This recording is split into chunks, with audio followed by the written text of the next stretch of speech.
Yes, Amanda, would you take roll? Joyce Anderson. Here. Bonnie Lynn Bad. Here. Vicki Cantrell. Here. Sue Kenny. Here. Gwen Matthew. Here. Jim Stevens. Present? Petey Strang. Here. Barbara Walls. Here. Madam Chair, you have a forum?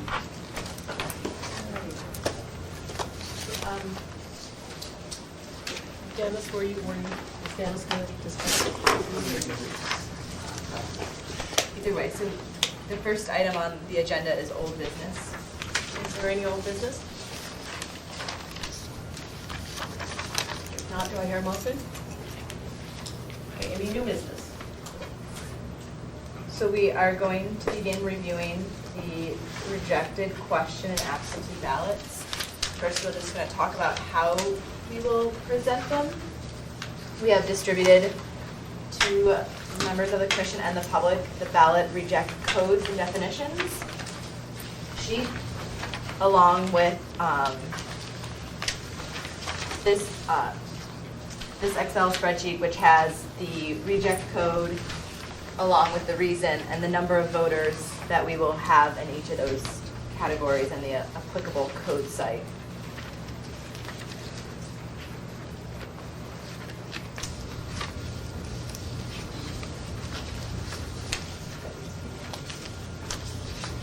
Is there anything else we need to discuss before we begin?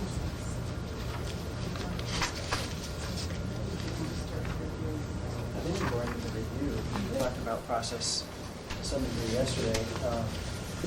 Yeah, I'll try to speak up, sorry. So for those of you who were here yesterday, you know that I spoke briefly to the commission about process. Just a real quick recap. Obviously, the commission is going to make decisions during its public session of canvass, which is starting now, but will also pick up again tomorrow.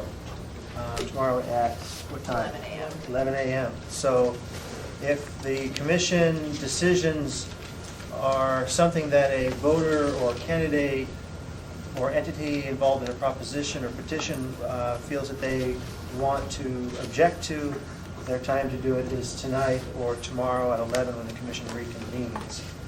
Once the commission makes its final decisions, the failure to object could be fatal to somebody's chance to protest, although election contests and protests can be taken up in accordance with code. The assembly will be, as is normal, looking to certify this election Tuesday night at its regularly scheduled meeting, at which time the commission will present its report to the assembly for its adoption.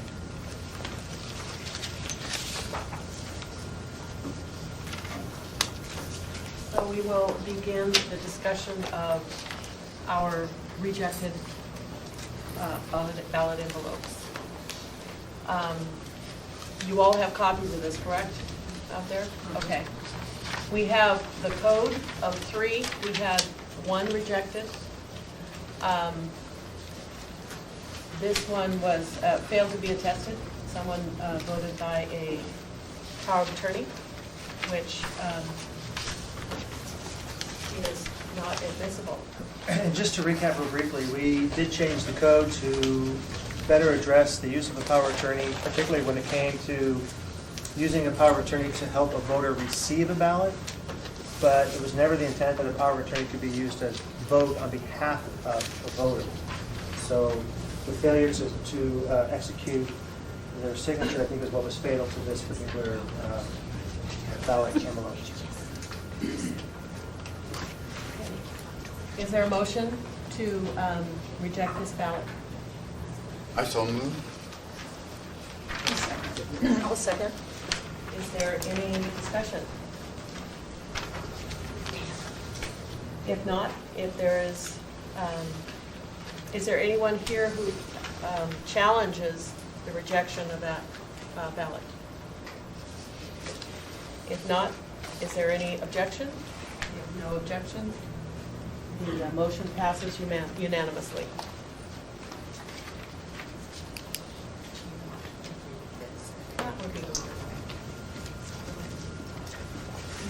The next group is duplicate ballots.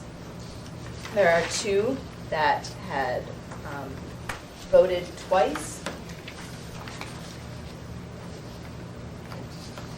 It is, I don't have the exact code site, but Anchorage Municipal Code allows each voter one vote. Okay, is there a motion? So moved. I'll second. Is that, can you clarify your motion, please? Oh, excuse me. I move the duplicate ballot be rejected. All three, is that what we're doing? All two. Is there any discussion? Is there anyone here who challenges the rejection of those two ballots? If not, is there any objection? Madam Chair, should we inform the audience that letters were sent to those people whose ballot was rejected for their opportunity to come here and speak? Yeah. Letters were sent to every one of our rejected ballots. Is there any objection by the commission members? If no objection, that motion passes unanimously. The next group is 55 voters who were registered within the state of Alaska but outside of the municipality of Anchorage. Anchorage Municipal Code requires you to have been a resident of Anchorage for 30 days immediately preceding the election and have been a registered voter within Anchorage. Is there a motion? There were 55. Yes. Yes. Is there a motion? I move To reject them. these ballots? Do we hear a second? Second. Okay, is there any discussion? They were thoroughly vetted. The commission uses REMS and has gone to great extremes to make sure that all the information is valid and make sure that every vote can count. And I- you can't do it if you don't live there. I learned the word assiduously, and I think that applies. We assiduously worked on these ballots. Okay, is there anyone here who challenges the rejection of those ballots that were out of district? Okay, is there any objection by the commission members to? Okay, this motion passes unanimously. All of those 55 are rejected. The next code that we have is the O, which is voter does not meet certification requirements. We had one voter who voted who was not 18 and not, therefore not qualified to vote in this election. Go ahead and offer the motion. Is there any motion? I move that we reject the ballot of this one individual who is not 18. Second.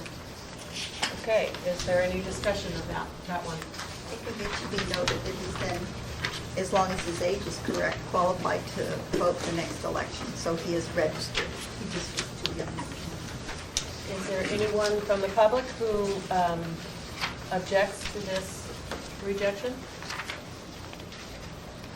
If not, is there any further objection from the commission members? If not, that motion passes unanimously.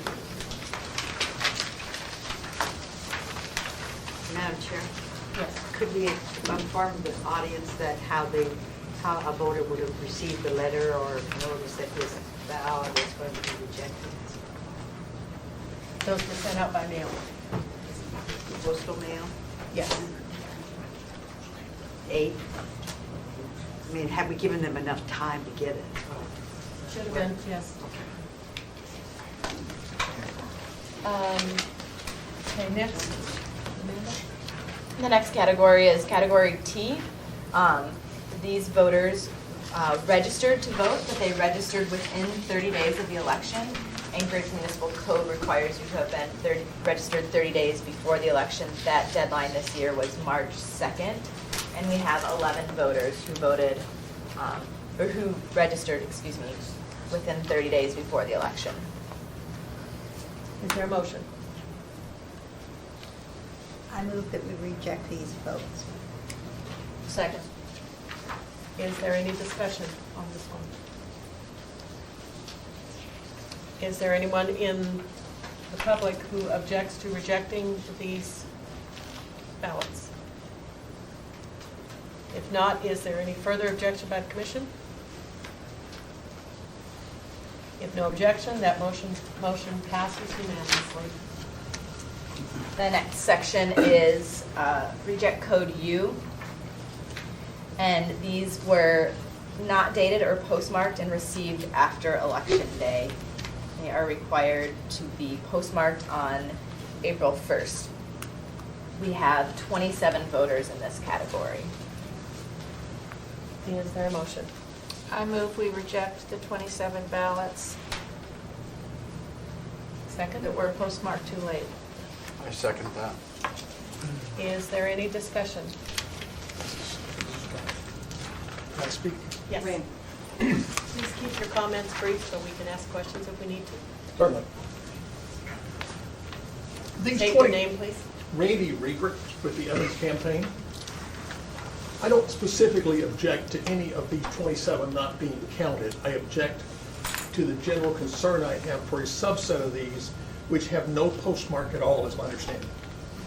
There's, I believe, 6 ballots that do not have any form of postmark.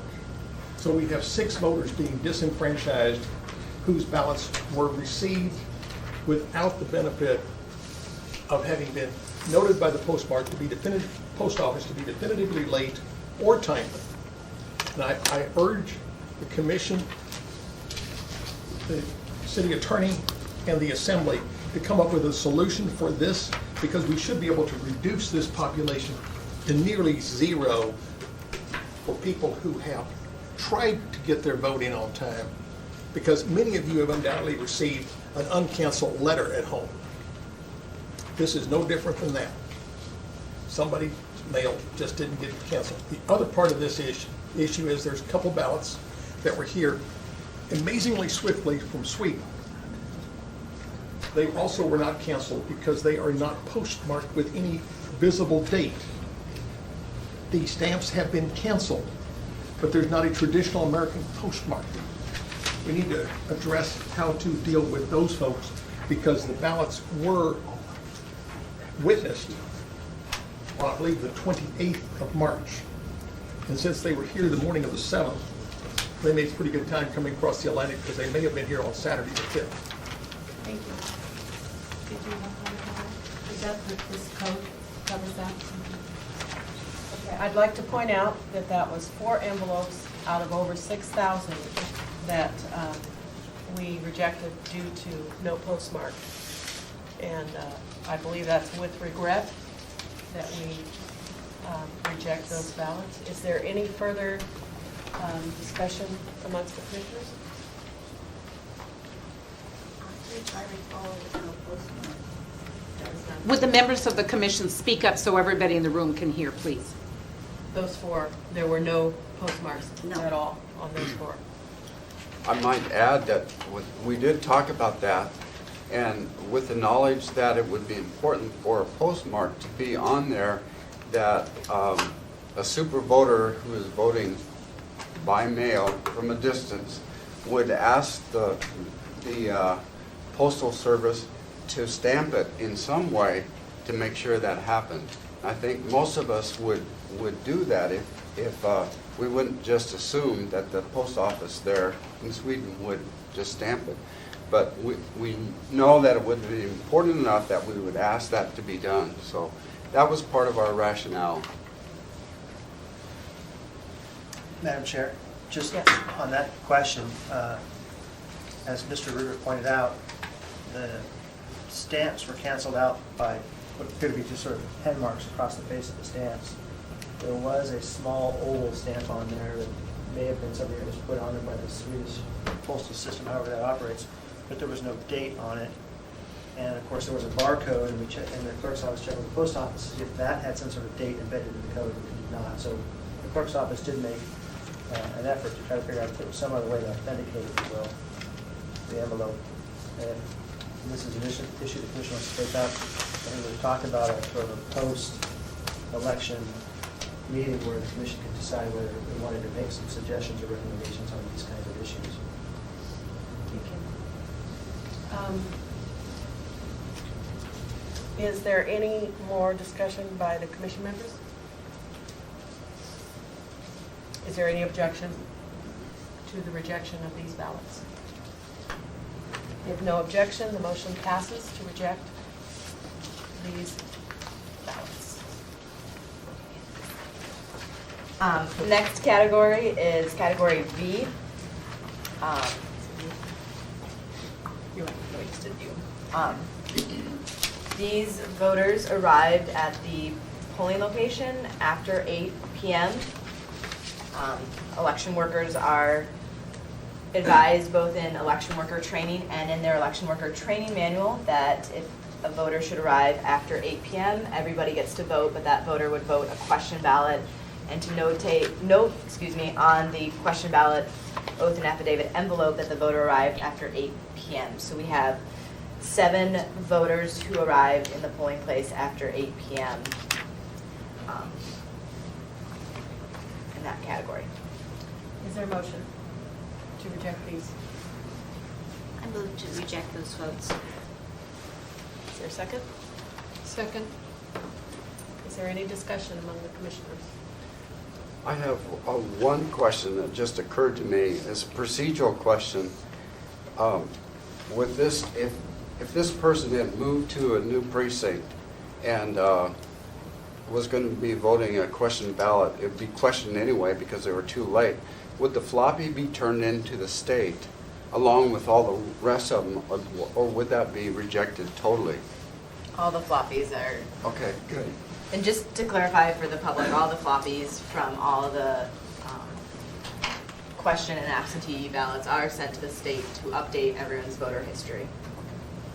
Madam Chair, I'd like the Amanda to clarify for the people present what you instruct during your training for poll workers on how to deal with someone who comes in after 8 o'clock and what they're told to put on the form. We spend a large time in training talking about that everybody gets to vote, that as an election official that you would allow anyone who came into your polling place to vote.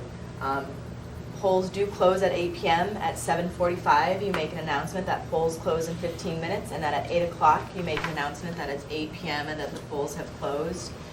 At that time, if there is a line in your precinct, you have one of your election workers stand at the end of the line so that no new voters can get in line, and you process everybody who is in line at 8 p.m. Should a voter get in line after 8 p.m., of course, they have the opportunity to vote, but they do vote a question ballot. And we instruct the election workers to note on the ballot that the voter arrived after 8 p.m. Is any more discussion? Anyone from the public that would like to challenge the objection of this ballot count? So I'm not going to give any specific objections, but I think in general it would be helpful to have it be more clear that it's people who arrived after 8 p.m. The actual writing on the ballots themselves usually just said after 8 p.m. There's no clarification that they voted or arrived after 8 p.m. And moreover, in the language you're using for the reject code, it says your vote is not going to be counted due to the fact that you voted after 8 p.m. So some extra clarification I think would be very helpful here. We can work on that. Thank you. Why would you instruct the people working at the polls to even let the people vote if you already know you're going to reject those ballots? That's a really excellent question. Thanks for asking that. We work in training and with our election officials that everybody gets to vote. That decision does not rest in the hands of the election officials to tell someone that they can or cannot vote. We leave that decision up to the Election Commission. This body that was appointed by the mayor and confirmed by the assembly is the body that determines whether somebody's vote is not going to count, not one of our 600 plus election workers that work at the polls on election day. But, so it sounds to me like the poll worker should say to the voter, you can vote, but you can fully expect that the commission's going to reject it because you were late, because that's what is happening right now. They are following this instructions that they've been given in training that everybody gets the opportunity to vote and that it is not in the hands of an election official to tell somebody yes or no. They I don't know who these people are, but I would be willing to bet that each and every one of them that was allowed to vote is fully expecting that their vote is going to count.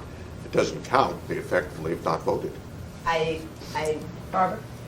I'm gonna, yeah. One of the things that happens when someone comes into the precinct and wants to vote, and it's after 8 o'clock, the poll workers do let them know that it's after 8 o'clock and the polls have closed. And if it's your regular precinct, you would typically sign the precinct register, you'd get your ballot, and you'd put your ballot through the AccuVote machine. And the poll workers do not allow you to do that.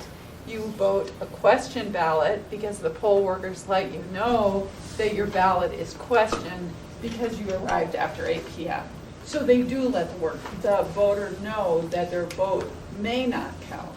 But as the deputy clerk explained, it's not up to the poll worker. Any further discussion? Commission, is there any further discussion? Is there any objection to rejecting these ballots? And you're speaking now, I got a little... On B. B? Yes, that they arrived after 8. If there's no objection, motion passes unanimously. The next group of envelopes that we have are category X. These voters were not registered to vote within the state of Alaska at all. So we weren't able to find them anywhere in the state of Alaska voter registration database, and we have 53 voters in this category. Is there a motion? I move that we reject these, that the records show that voter was not registered within the municipality of Anchorage. Second.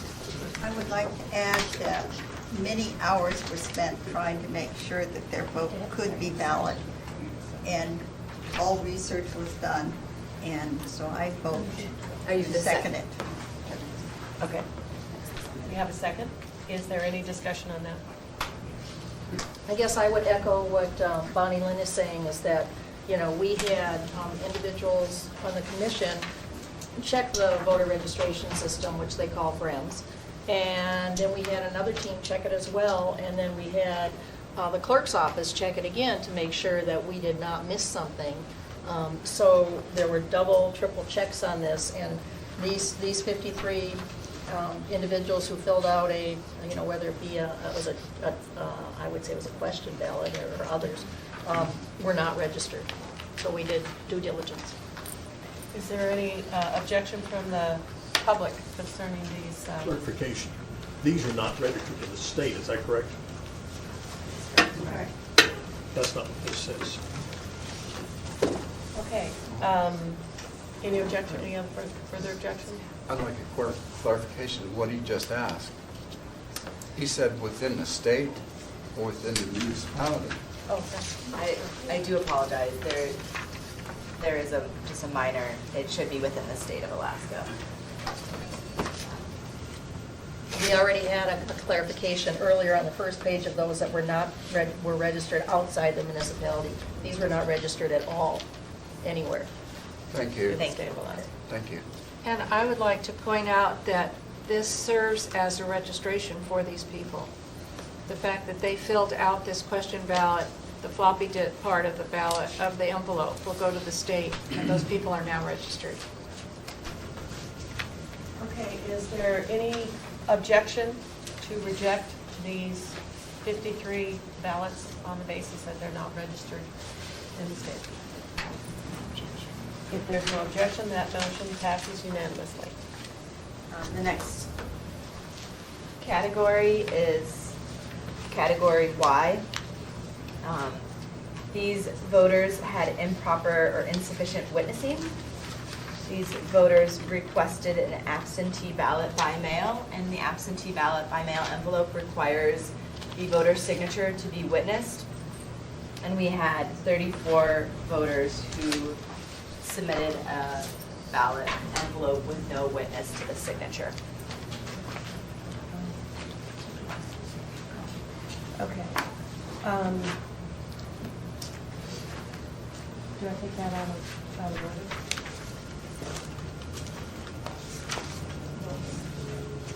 Okay, is there a motion? I move to reject these ballots. Is there a second? Second. Is there any discussion? Madam Chair, if I could bring that up. We have one in there where the witness signed on the official side versus the witness side. And I think the commission needs to take another look at that. Do you want me to go get the hard Yes. copies? In other words, his witness signature was misplaced on the form. Right, the witness was on the official, where it says official on it versus the witness side. And all of the others were on the witness side versus the official side. And so I think we should take a look at that again and see if that should be accepted based on the fact that there was a signature of a witness. And I think if the attorney could comment on that. Well, I don't know if I have a comment just yet, I have a question because I haven't seen it, I don't think. But how is it that the commission knows that this witness is a layperson versus an official? We don't. There was no title underneath the, where on the official side where it says witness, we do have one here, I could pass around. It says official's title under official signature. And that part wasn't filled out? That was not filled out. So we don't know if it's a witness who just signed on the wrong side, or it's Right. the official who didn't put down the title? Exactly, Gotcha. yes.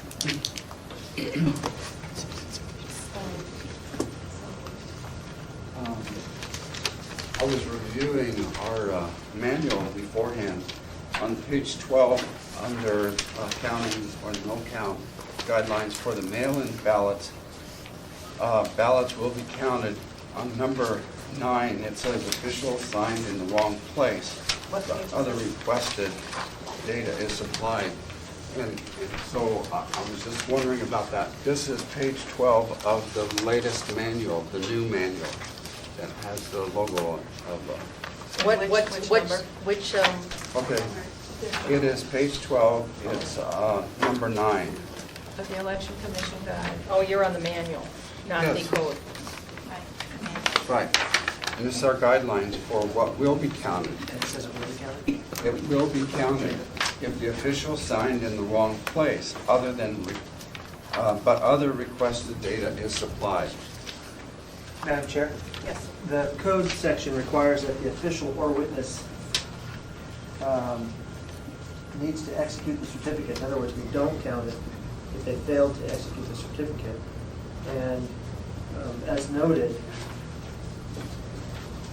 they may not have executed it in the right place, but there's certainly a good argument that they executed it, particularly when we don't know whether this person is an official or not. I don't think we would worry too much about the official title. As a Right. point of clarification, to execute the certificate means to sign it. Yes. So, yes. What number are you on page 12? It is number 9.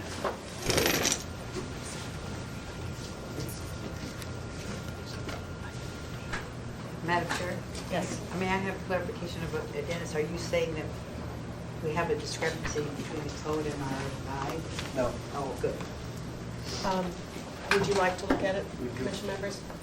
And I have a question then, what does it mean, but other requested data is supplied? Does that mean about the official signing it or the rest of the envelope?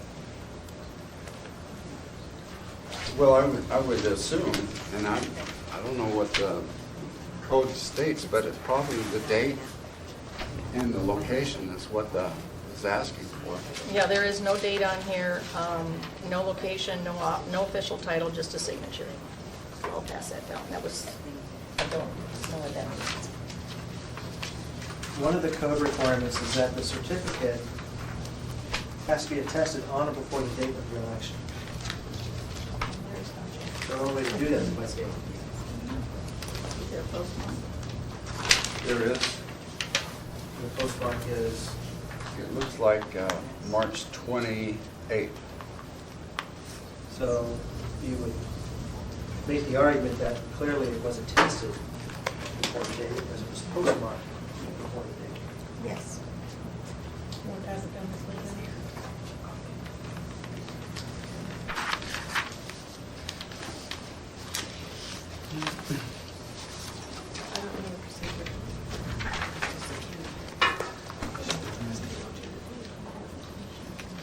Did you? Yeah, I would say vote to accept that one. So you Yvonne, just have you enough. have- Now, I was looking at the signature, the person that attested it, attested for, I believe, several special ed.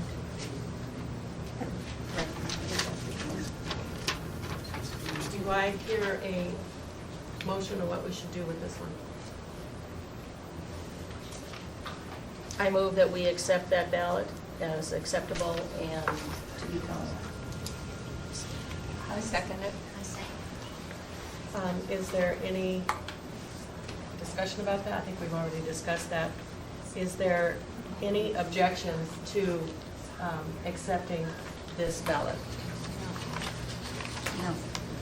If Madam not, Chair, yes. can I ask, can you just, for our clarification audience, can you let us know the name on that envelope? Norma Stychek. Can you spell that, please? Stichick. Thank you. If there's no objection, that motion passes, and we will accept this ballot. To go back to the rest of them, to the main motion of rejecting 33 now. 33 that did not have, were not properly witnessed. Barbara? Madam Chair, we have a voter who is here whose ballot was in this category. Okay. So I think you have a motion and a second. I didn't know if you had any other discussion, but I just wanted to make sure you were aware that you have a voter here Okay. in this category. Is there anybody here who challenges the rejection of those? Speak.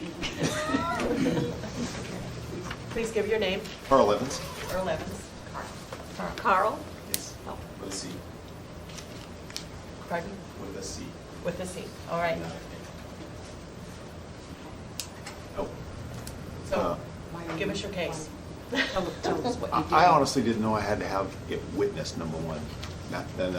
It's the first time I've ever put a ballot, an absentee ballot in. Typically, I go and vote in person. I just didn't do it this year. And I didn't know that it had to be witnessed. I thought the driver's license, the social security number, and your voter ID would be sufficient enough to clarify who I am. Understandable? Anyway, it was just I know, I see that. Would you like to take a look at the back of the envelope to see what it says? To make me look even dumber? No. No. That was not my intent. I'm good. I believe you. I'm sorry, that was not my intent. But it's not witnessed. Okay, I just want to make sure on the record, we're talking about one that's not witnessed at all. Yes, Okay. right. All right. It's not witnessed at all in the back of the envelope. Should pass it. The other information, yes, Barbara? But I think we can let the voter know that both the commission and the clerk's office would appreciate any feedback on how we could make the envelope clearer, that, you know, what we need voters to do. So if you have, we're glad you're here, and we thank you for voting, and we would greatly appreciate any feedback that you have. We also send instructions with the ballot and the envelope, so if there's something, if the instructions that could be more clear, that's really easy to update. For example, we talked about maybe there should be a one, like a step one, step two, so when your eyeballs are just drawn to the one and the two, you realize there's the next thing. And you know, thinking back on it, you know, there is a deal that says, make sure that this is done and this is done. So I think there is a checkbox system on that deal. For some reason, it was a mistake of mine. I'm not saying that it wasn't proper, I'm just saying I may have just missed that step. Thank you for being involved. So just a quick point of clarification, there's actually nothing on... Can you state your name again? Oh, yeah, sorry. Name is Peter Fenn. Just for clarification, there's nothing on the envelope that actually says it needs to be signed and witnessed when the ballot is mailed. It's right there. It says must in capital letters. Between the two witness signature areas. Right, I'm just saying it says that it must be witnessed at some point. It doesn't actually say. No, I understand. I'm just saying it doesn't say that it has to be signed and witnessed when the ballot is submitted technically. So if you wanted to let them sign it, I feel like that'd be fine. Or have someone witness it here. Madam Chair, the code requires it to be attested on or before the date of the election. Bonnie? Okay. Is there any further discussion? Is there any objection to rejecting these 33 ballots that were not properly witnessed? If there's no objection, the motion passes unanimously. Could we thank Mr. Evans for taking the time to come? Thank you. Mr. Evans? Mr. Evans, thank you for coming. We really appreciate it.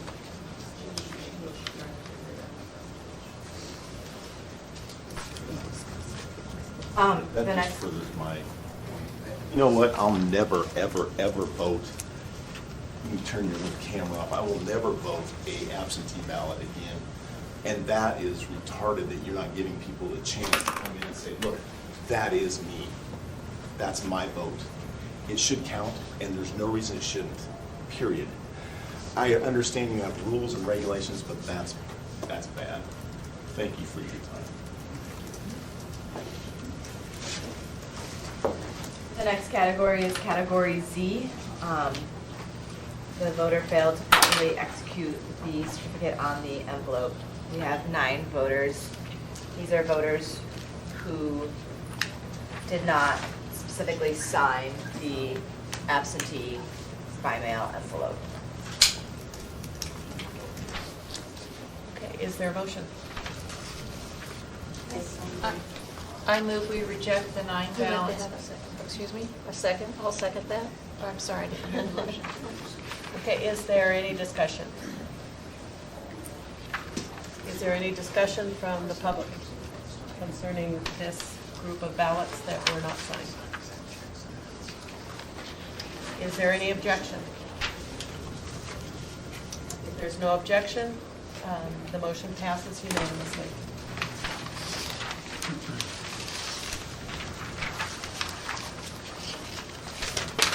The next category, we have a voter who did not request an absentee ballot by fax until after the application deadline. They requested the absentee ballot by fax on election day. The clerk's office processed the request, and the commission reviewed the information yesterday on this voter.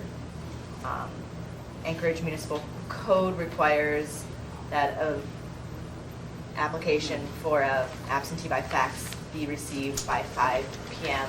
Alaska time the day before the election. Is there a motion? I move we reject this ballot. A second? Any discussion?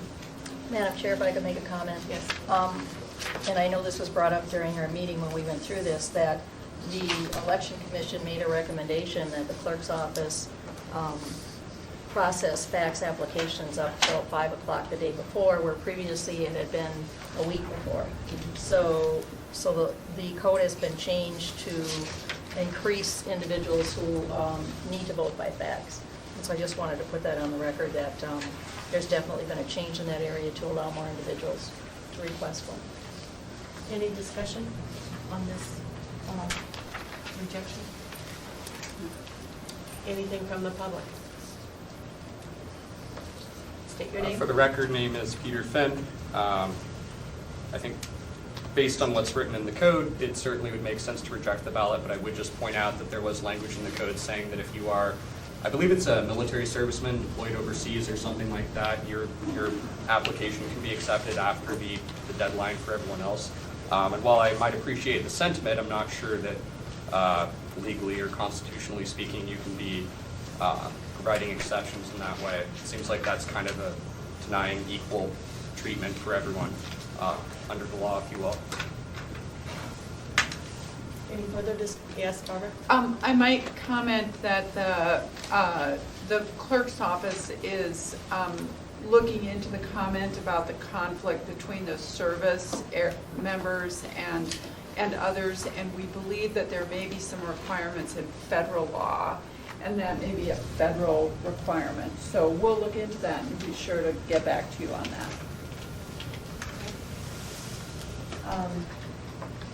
Is there any further discussion amongst the commission? Any objection to rejecting that ballot?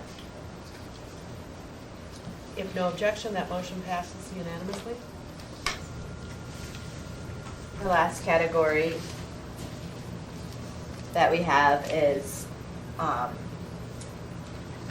ballots that had no identifier on the absentee ballot return. The commission was able to find an identifier on the absentee by mail application. I have provided copies of these to the commission members. There is confidential information on these, so I haven't provided it for all the public.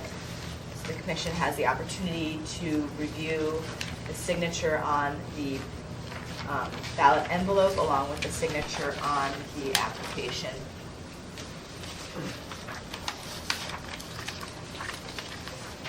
And the clerk's office requested, along with the election commission, a legal opinion from the municipal attorney's office on this issue. Which we have for you as of 5:05 p.m. In fact, it doesn't even have my signature on the copies that we made. I did sign one for the clerk's office for the records, so.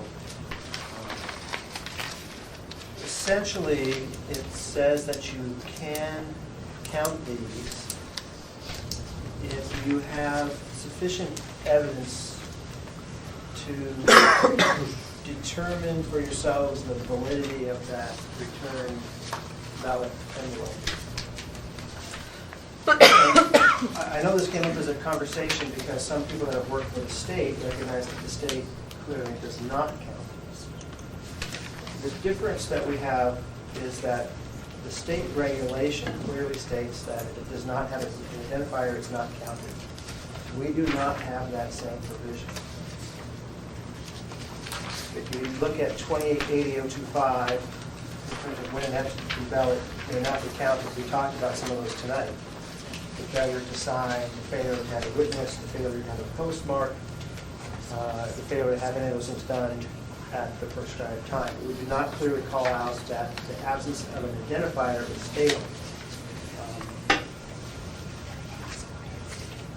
What I discussed yesterday with this body was this notion that there may be very good reasons why the state doesn't allow it. But here at the meeting, we have the opportunity, given that we're a smaller election, we're localized, et cetera, that we can take some time to look at the envelope that we received requesting the ballot, compare that to the envelope that actually contains the ballot back, and make some reasonable determinations as to whether or not the signature is the same, et cetera, knowing that we actually sent this person the ballot because we have the record of the request. So it's our opinion that we can count these. Okay.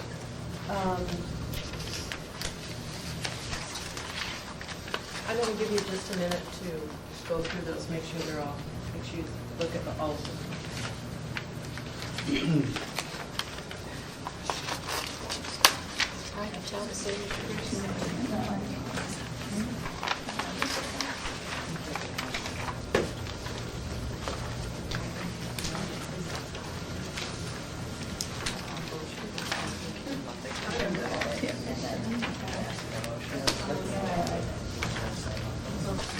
You will be addressed as soon as there's a motion on the floor.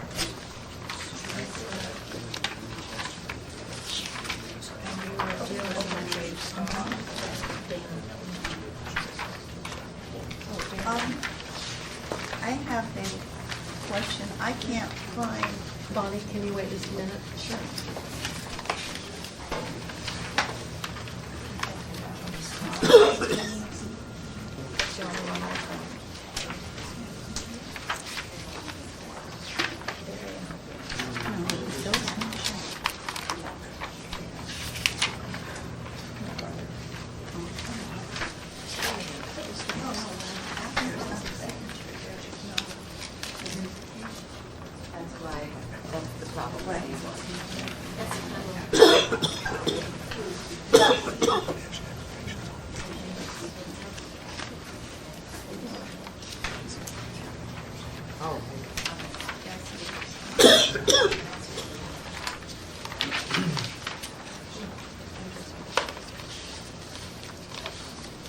Has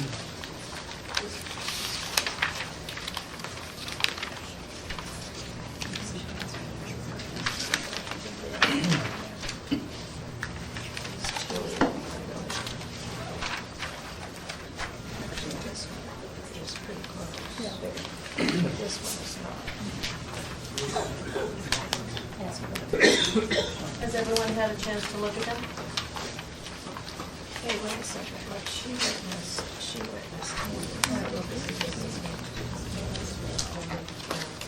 Every time she signs.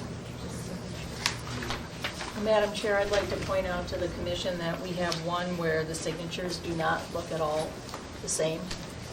And so I'd like to open that up, if that's okay with you, Madam Chair, for comment from other commission members on what they feel about that particular one. I saw one that I didn't think the signature. I need to have a motion to have the discussion. I move that we discuss the 6 ballots that do not have identifiers. Do I hear a second? Second. Okay. We do not want to reveal names, so if you could show us the one you're talking about. Is it the 5th one, 6th one? Okay, let me go. Give us a precinct number. Yeah, precinct number.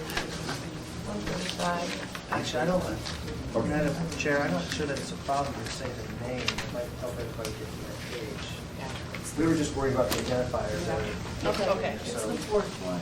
It's the one, should I say the name then? Yeah, the voter Dana name. Stahala, S-T-A-H-L-A.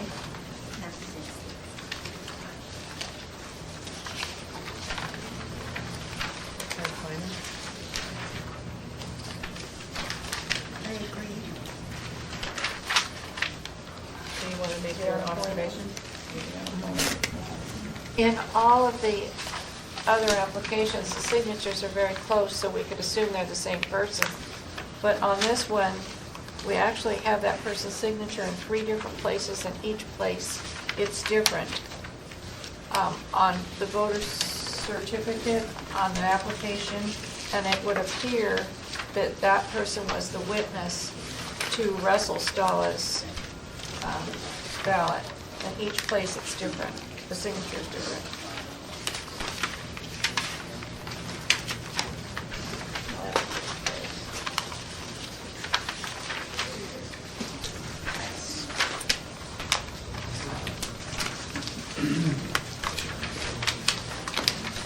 Okay.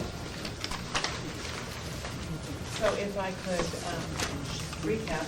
Madam Chair, I'm sorry, just Yes. a question. You said there's a third, I see the by mail application.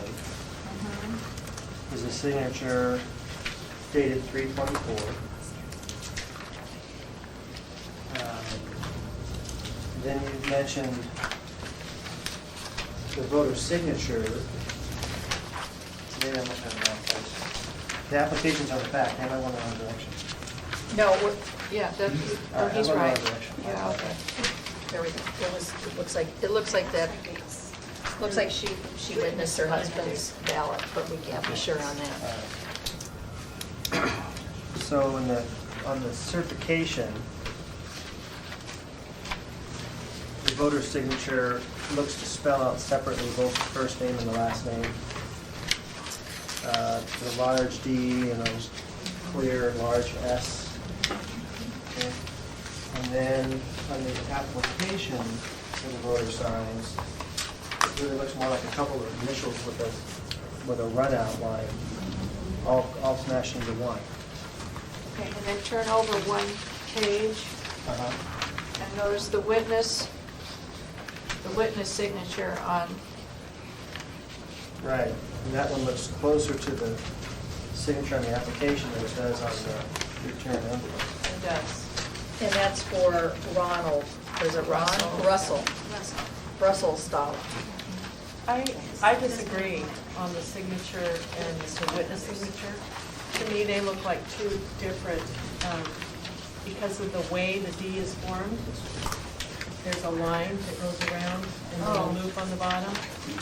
And having the same Oh, it looks the same. last, that is, to me, that's I mean, the shortness is the same, but it looks like the S and the D are formed differently, in my opinion. I mean, I know, I see the similarity, but there's enough difference to me that that would be two different individuals. And Madam Chair, I would say that we don't even consider that signature because the only thing we have to look at is really is the application for the by mail and the ballot envelope that came back with the signature.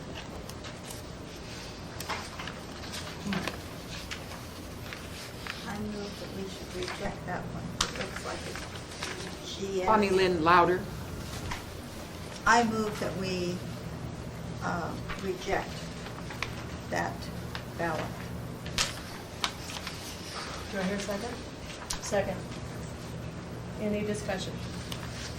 Yes, Vicki? I think there's, we've looked at a lot of signatures in these last couple of weeks, and there are many that have these kind of, Yeah. so I caution whether we want to get into the business of trying to interpret calligraphy, Yeah.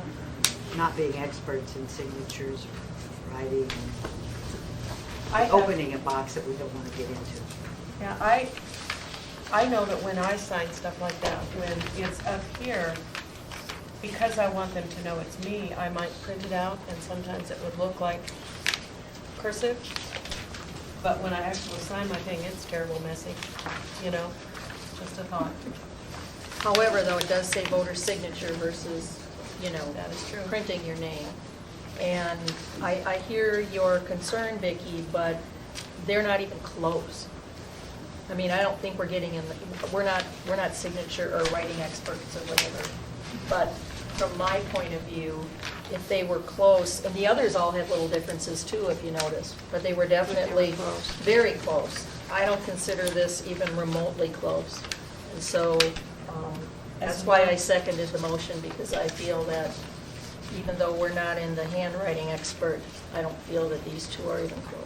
And actually, the issue before us is the identifier, and they did not provide identifiers. And so we were And meant, our focus is that we want to make sure that this person is this person.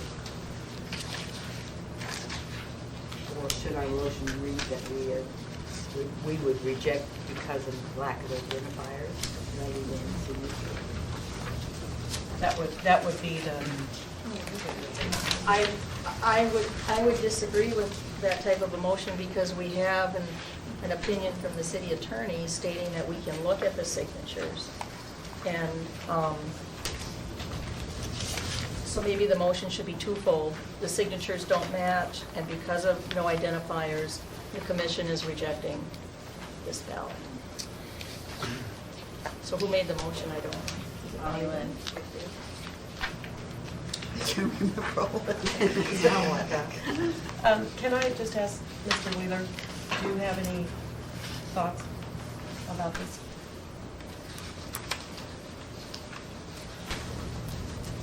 I think next election, if you have the opportunity to address this in code. Louder, Dennis. If you want to address this in code, I think it'd be great to clarify whether or not you're going to have a hard and fast rule like you do with the signature requirements, the date requirements, that there be identifiers or it's not counted. That would be obviously easier to administer one way or another. As you've noted, it's pretty difficult when you start parsing into whether the signatures match. I would say that what we're trying to do, of course, is to enfranchise voters. There are some other checks that you haven't mentioned on the record, but that is that the clerk's office verifies that this person hasn't otherwise voted, correct? Are there any other things like that that tend to indicate circumstantially that this vote may be okay? If you feel like the signatures are too far apart, and in the absence of identifier, you can certainly reject it. I don't have any problem with that at all, legally speaking. If you chose to count the other 5 because the signatures are very, very similar, I don't have any problem with that either. But administering that long term is much more difficult than having a rule one way or the other. More clear. So what is it in the motion? I don't remember what. The motion on the floor is to reject Dana Stahla's vote. There's been a suggestion to add the language, signatures don't match, and there's no identifiers, but that hasn't been incorporated yet. I have one comment. I do remember reading somewhere in our information that it would invalidate a ballot if someone else had applied and used a different, used someone else's ballot. So I just, as a consideration that, that kind of,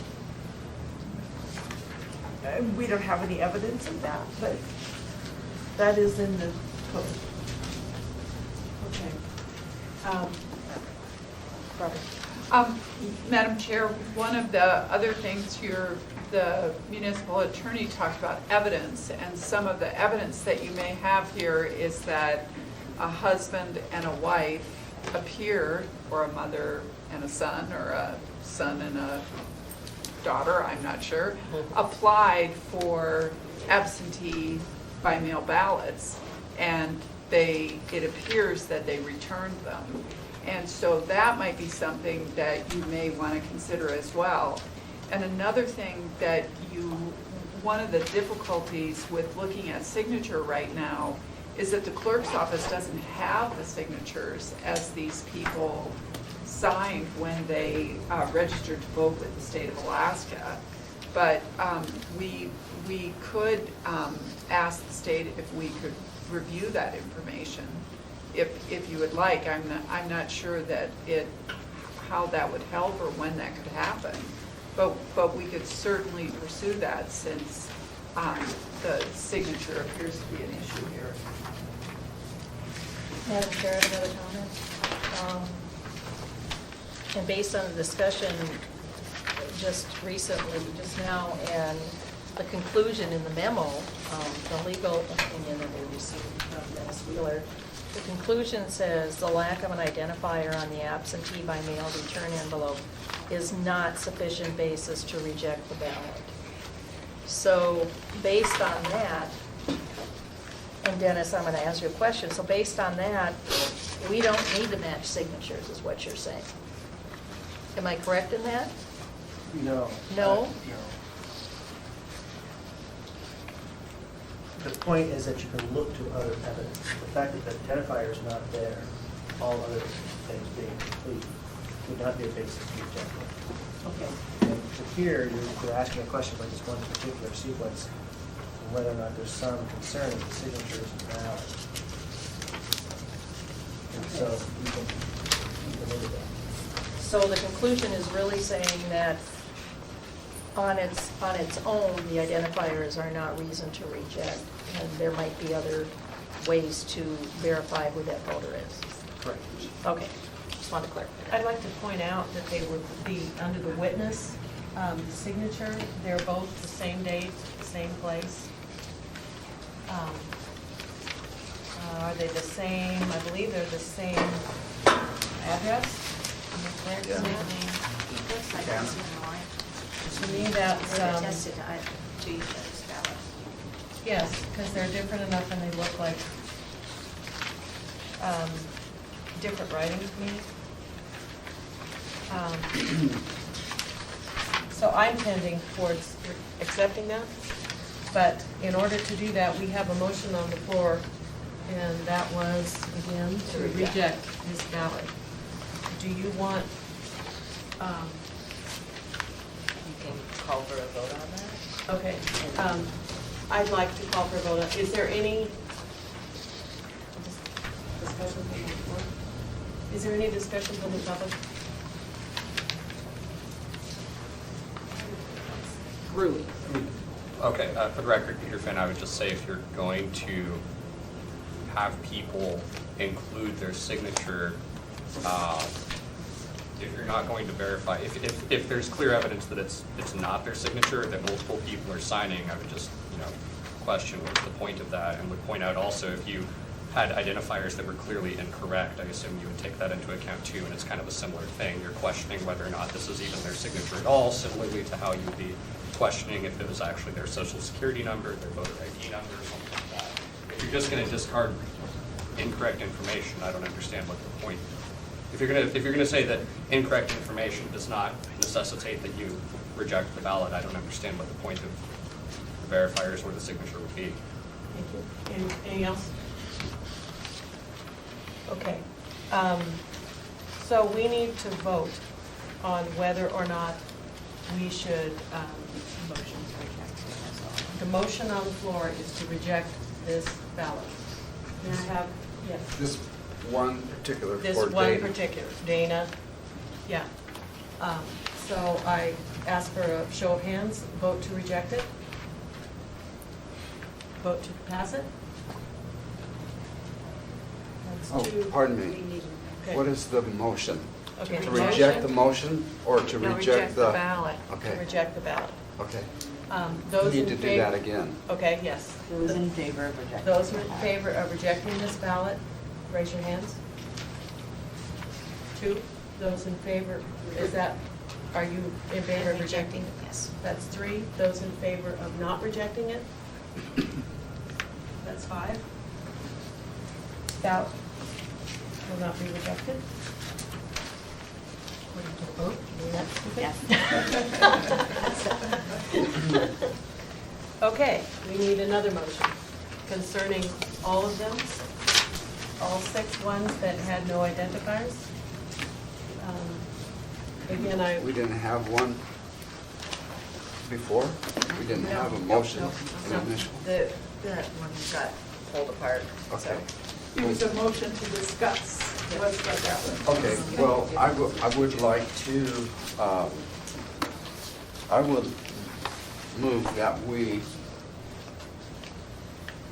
I think the whole idea is to approve all 6 of these. And if that's the case, I move that we approve all 6 of these ballots that initially have indicated no identifier. I would second, Madam, I would second that motion. discussion? Madam Chair, I think we already voted on the one not to reject it, so I would be in opposition of the motion to include all 6 in your motion when we've already accepted one. And I would offer that the motion should be to accept the other 5. The other 5, that's Okay. correct. Do you want to withdraw it and submit your motion again? I would accept an amendment to my motion. All right. Seth, we, No, I'm saying she makes an amendment to my motion. okay. It's easier if you just withdraw. I'll just retract my motion. Yeah, that would be easier. Okay. And so I move that we approve the 5 that we have not yet approved for the ones that had no identifier on them. Okay. I would second that. Okay, is there any discussion? Anything from the floor? Yes. Just Your name, please? quickly, I'm David Dunsmore with the Peterson campaign. I think before I, it's kind of unclear about, is the commission taking the position that there's sufficient information to verify all of these signatures, and as a matter of fact, are you taking the position that you don't need anything to verify that it's the same person? This is a matter of the identifier, not their signature. But these are, correct me if I'm wrong, but these are ones where there was no identifier, and Mr. Wheeler provided an opinion, which we're not challenging, that says the lack of an identifier by itself is not a fatal defect if you can find another way to verify the voter. And so I'm just, it's not clear in these 6 cases what, especially in the case of the first ballot you discussed, where it seemed to be the consensus that their signature matched. I'm confused as to what is the other identifier, what is the other grounds you were using to validate these I will ballots? answer that question. We have an application for a mail-in ballot that has spots for identifiers, and it's checked through our mail board, and those were confirmed through BREMS. But, Did you want to say something else? Yeah, I was going to add that in addition to that, the signatures to our eyes are close, both on the application and the return envelope, with the possible exception of the one you discussed. However, the one you discussed, there was a note that it appeared that there were 2 ballots submitted, and the cross signatures look to be compatible, the same source, so to speak, same date, same address. In all 6 cases, the clerk's office has checked to make sure that there's no other indication that these people have voted in some other fashion, so there's no concern that somebody's voted more than once. So in total, the evidence suggests that notwithstanding the fact there's no identifier, these ballots are still valid and should be counted. Yeah, I think it would be helpful from our perspective, I mean, if you could include in the motion the factual basis for how you're making that determination. I mean, We'll assume that their discussion and debate and my statements are incorporated as a foundation for the motion to approve. Oh, yeah, and I would just, as again, I'm not going to be challenging anything specific now, I would request that since with this being the public meeting with the confidential information on the things, it's not appropriate for that to be available. I would request that at some time before the meeting at 11, where everything's finalized, that observers who have signed the confidentiality forms be allowed to just take a quick look at and verify that to our eyes the signatures match. You got, the observers could look at it right now if you wanted to. You've already signed it, right? Well, I just know, I mean, not everyone here has signed the Right. confidentiality form. I don't want But to. the ones who have certainly may. Okay. Here. Come on up and look at it over here. Yeah.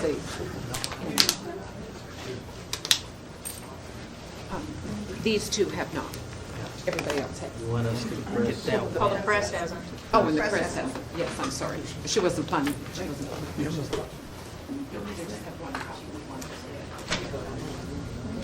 Yeah, otherwise we have to trade upstairs. Okay, so you asked the motion, you seconded.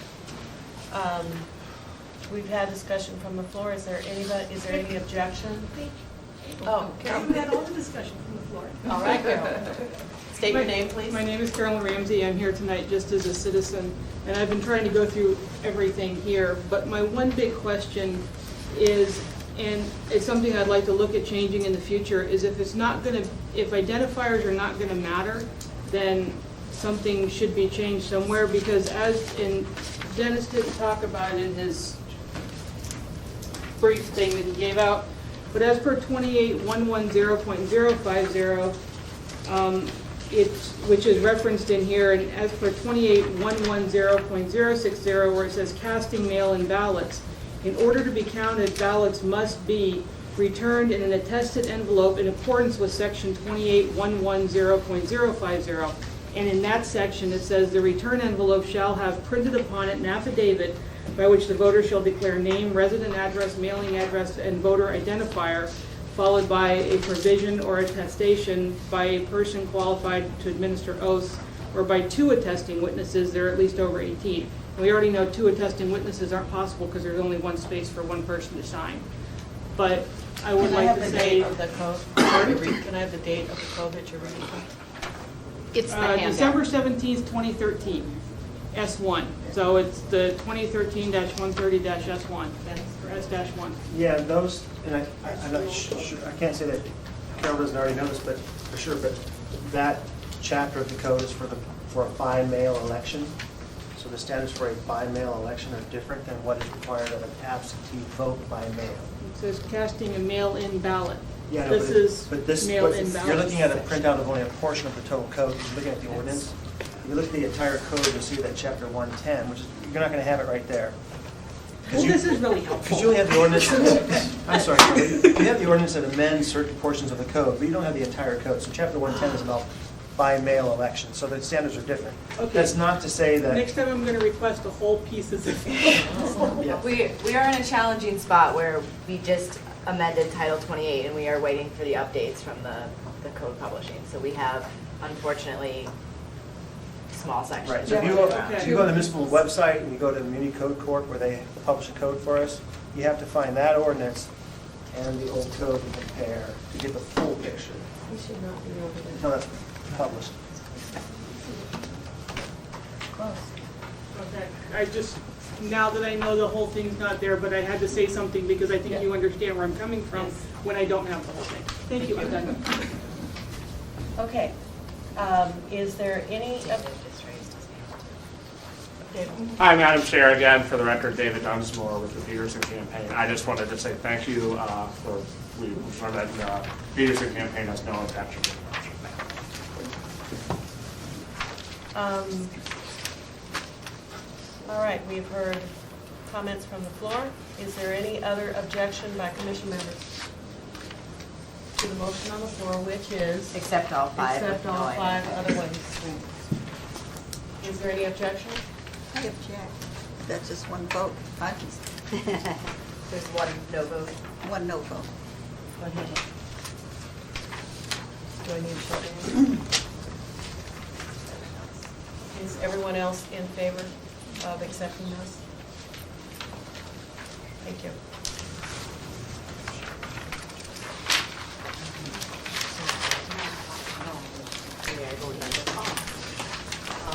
Madam? Okay, we are moved, right now, our section of our agenda is member comments. I'm sorry, but may we ask, through the chair, if Dennis could help us with the signature dilemma for future elections? Changing.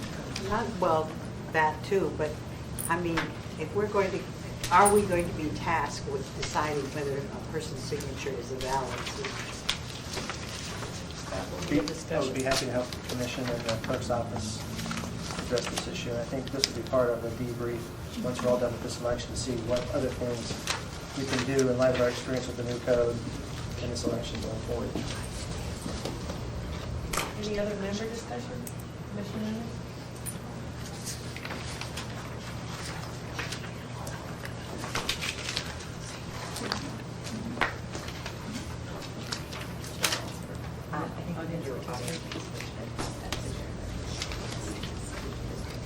Any other comments from the audience? When will the commission likely have such a meeting to? Name, please. I'm sorry, Randy Reaper with the Evans Campaign. When will the commission most likely have such a work meeting? I don't think it has been determined yet, but it will be publicly noticed, and that can be found on the municipal website. Madam Chair, I anticipate it would probably be sometime in May after you have all recovered and we have recovered. And you. So we do know who our watchers are, and if you're interested in participating, I'll have, maybe Bonnie can do a sign-up sheet. And I'm sure I have all your emails, but why don't you just give those to Bonnie, and we'll make sure that you get noticed on that meeting. Any other comments from the audience? Yes? Thank you, Madam Chair, Commissioners. Name Well, again. yeah, no, I'm David Dunsmore, the campaign manager and lead observer for the Pete Peterson for Assembly campaign. Pete just wanted me to extend his sincere thanks for all of your hard work on this process for our elections, as well to the clerk's office, Ms. Jones and Ms. Moser and Ms. Jacks and Mr. Wheeler and everyone who, all of the election workers and everyone for helping make this process. And he wanted me to make sure to offer that he's willing to work with you as a commission and individually to see, to help resolve any of these concerns in the future. And I've definitely been taking a lot of notes for him about the various concerns that you guys have been raising and various things. So Pete just wanted me to pass along his thanks and his willingness to work with you. And please don't hesitate on this or any other matter to contact him either as a commission or individually. Thank you.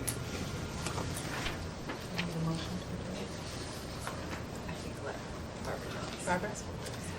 We probably have a little announcement that we need to make to both the commissioners and the public. We're going to be counting beginning tomorrow morning at 8 o'clock. We're going to start opening the envelopes, and we will be in this room. I have jokingly said that Amanda has people who have done more furniture rearranging than you can believe, and they'll be here tonight to rearrange, and it'll look different tomorrow morning at 8. And so the commission will be starting to open the envelopes to count the question and absentee ballots.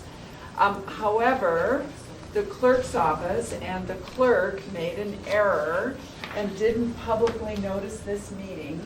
So the commission will be redoing what they have done officially tomorrow at 11 o'clock a.m. And I sincerely apologize to everyone about that. We thought it didn't make sense to cancel this meeting. We thought we would just go forward with this meeting, but it will be official tomorrow at 11 o'clock a.m.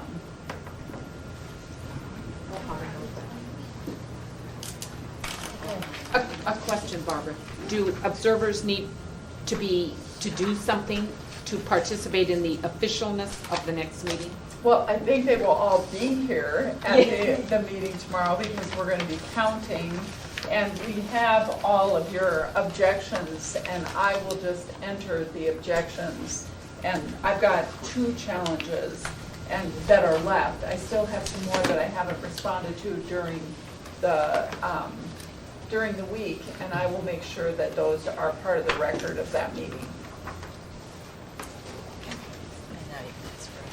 Do I have an emotion to adjourn?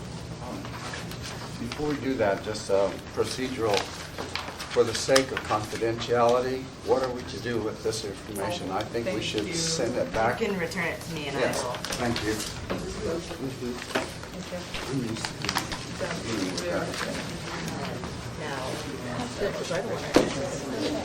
Do I have a motion to adjourn? I so move. Second? Sue? Sue seconded? Meeting adjourned.